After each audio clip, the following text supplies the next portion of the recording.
Hola, soy Jorge Cepeda Patterson y comparto la columna publicada en Sin embargo, titulada Claudia y Marcelo, o el arte de la entrevista. Puede no ser la entrevista más profunda o sistemática, pero tiene el gran acierto de mostrar a Claudia Sheinbaum fuera de los espacios a los que nos tiene acostumbrados. Cuando hace control de daños, o cuando informa actos administrativos, o cuando secunda alguna declaración del presidente.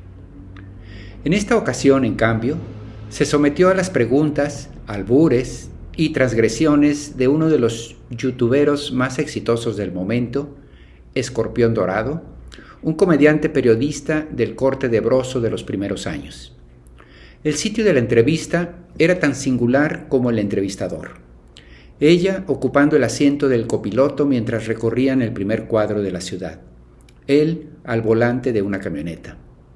El Escorpión Dorado es un personaje de Alex Montiel, un capitalino ya en sus 40, que durante años prestó su voz para el doblaje en cine y televisión y más recientemente está dedicado al periodismo de entretenimiento en plataformas digitales.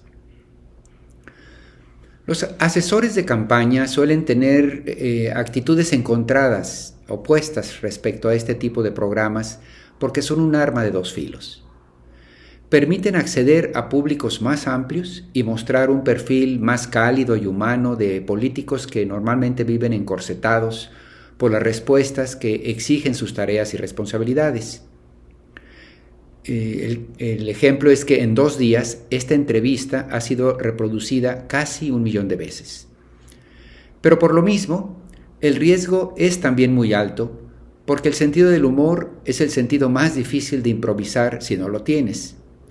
Pocas cosas hay más ridículas que un personaje anodino en una sesión donde el ingenio manda, y nada tan patético como una figura que intenta hacerse el gracioso sin conseguirlo.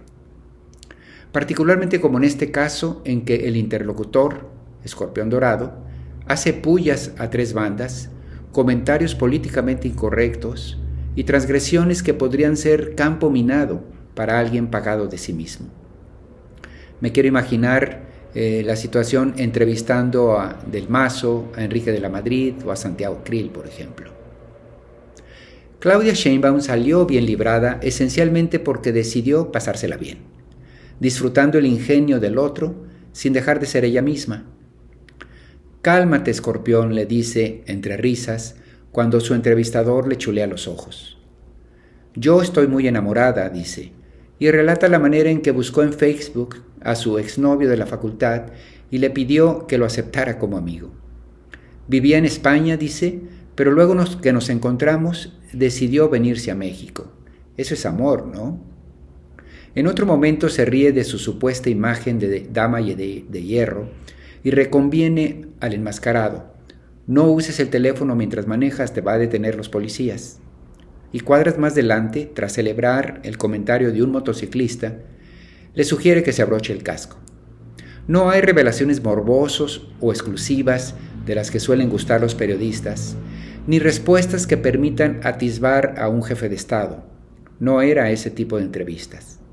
Pero no fue poca cosa confirmar que en el fondo, Claudia Sheinbaum es una nerd, sí, pero con alma bohemia. Tan interesante como la anterior, aunque por razones exactamente opuestas, es la entrevista que hizo en Canal 14 Sabina Berman a Marcelo Ebrard, transmitida hace 2 semanas y también disponible en YouTube. Una sesión de altos vuelos en la que ella buscó esencialmente desentrañar si el canciller es efectivamente alguien de izquierda y en tal caso, ¿qué tipo de izquierda? O para decirlo en otros términos, Berman intentó explorar cuánto de continuidad y cuánto de cambio habría en una posible presidencia de Marcelo Ebrard. Desde luego, no es la primera vez que el secretario dibuja el país al que aspira y la ruta que ha pensado para conseguirlo. Lo que hace su entrevistadora es contrastar esa visión con las expectativas de los muchos seguidores de AMLO y también entender las diferencias con lo que propondría Claudia Sheinbaum. Imposible resumir en 50 minutos de entrevista, pero es claro que Ebrard quiso exponer una agenda razonablemente congruente con el obradorismo, en versión segundo tiempo, y ajustada a los nuevos contextos internacionales. Afirma que la urgencia en este sexenio era voltear hacia los sectores más desprotegidos y sacarlos de la pobreza absoluta e indigna. Es decir, aliviar lo más apremiante tras tantos años de desigualdad. Era lo que había que hacer y se está haciendo. Pero también añade, en un segundo esfuerzo, tendríamos que asegurar que el mayor número de personas de esos sectores se conviertan en clase media, afirma. El objetivo es clase mediatizar a la sociedad mexicana. Y esto requiere muchas cosas. Mantener los apoyos sociales que hoy se entregan, pero construir los puentes para hacer activamente prósperas a muchas personas.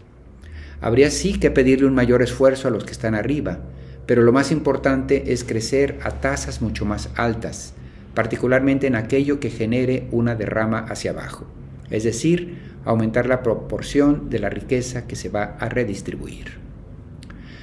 En la entrevista hay dos momentos particularmente afortunados de cara al obradorismo. Un gran aporte del presidente, afirma Ebrard, es su insistencia de restituir nuestra idea de nosotros mismos como una gran civilización, recuperar lo que somos, de dónde venimos, pero también nuestros actuales logros. Y al final, el otro momento, Berman abordó al elefante en la habitación y le pregunta: ¿tú podrías ser un candidato atractivo para la oposición si no consigues la candidatura de Morena? Ebrard responde: no me interesa ser candidato de ellos. No estoy jugando, ni me presto al mejor postor. Formo parte de un movimiento del cambio desde hace más de 20 años. Hemos luchado por algo. Sería interesante ver a Claudia Sheinbaum en el sillón al lado de Berman y escucharla responder preguntas semejantes sobre la sucesión. Sí hay que decir que ya la entrevistó hace más de un año, pero fue sobre temas de la ciudad, mucho antes de que estuviésemos en el contexto de la sucesión. Igualmente sería muy interesante ver a Marcelo Ebrard sentado de copiloto en la nave del Escorpión Dorado y verlo sometido a esa charla. Y lo mismo podría decirse de Adán López, algo que permita al votante una base de comparación mínima y razonablemente pareja. Se agradecen pues estos nuevos espacios de conversación al margen de los intereses de los comunicadores convencionales de otras épocas. Erróneamente se ha asumido que el buen periodismo es aquel que pone a políticos en el banquillo de los acusados y los hostiliza. En realidad, en entrevistas de exploración, el periodismo más exitoso es el que nos permite realmente conocer quiénes son o qué piensan más allá de la retórica de siempre. No son los únicos espacios. Yo diría que el programa Los Periodistas con Alejandro Páez y Álvaro Delgado es un buen referente que se ha hecho abierto paso en estos últimos tiempos. Una más de varias muestras que hay ya en plataformas como el mencionado del Escorpión Dorado de Sabina Berman. Enhorabuena.